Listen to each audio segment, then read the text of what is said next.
Same कौन बोला? मैं जब एंटर करी मैं उसी वक्त समझ गया था। चलो भाई चलो ठीक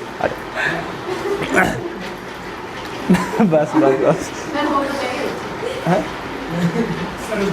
तो भाई हमने देख लिया था ऐसा यूनिट ऑफ प्रेशर क्या होती है, पैस्कल या पास्कल जो भी बोलना है, और उसकी शॉर्ट फॉर्म क्या है, PA। ठीक है, इसके बाद अब जरा ध्यान दीजिए, अब हमारा टॉपिक क्या आ गया है, थ्रस्ट। थ्रस्ट क्या होता है भाई? हमने एक फॉर्मूला देखा था, क्या? Pressure is equal to what, force upon में एरिया। ठीक है, तो प्रेशर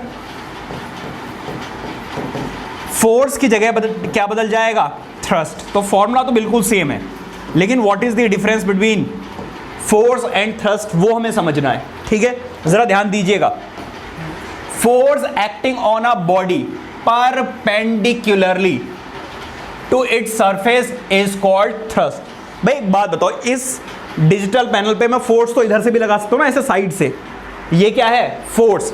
लेकिन अगर मैं क्या करूंगा, फोर्स लगाऊंगा परपेंडिकुलरली, तो उस फोर्स का नाम क्या बदलकर हो जाएगा, थ्रस्ट। क्या बात समझ में आ रही है? So basically force acting on a body perpendicularly is called thrust. Simple सी बात है। ठीक है, जरा देखिएगा, thrust per unit area is called pressure. So देखो, फोर्स की जगह मैंने ऑलरेडी क्या लिख दिया है, थ्रस्ट। तो हमने पढ़ा था बेटा, force per unit area is equal to pressure. अब फोर्स किससे बदल दिया गया है, थ्रस्ट से।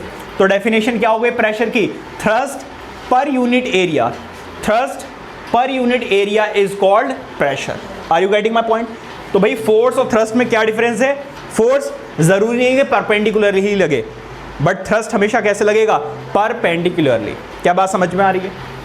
तो ये रहा, कौन ये गाने गा रहा है भाई, देवांश बेटा, क्या दिक्कत है? ठीक है भाई, तो ये बन गया आपका फॉर्मूला। इसकी ऐसा यूनिट क्या है, वही सेम प्रेशर है। प्रेशर की ऐसा यूनिट क्या होती है, पैस्कल या पास्कल जो भी बोलना हो वही। ठीक है, तो इसी के साथ हमारा थ्रस्ट एंड प्रेशर वाला जो टॉपिक है वो खत्म होता है। ठीक है, नोट कीजिए।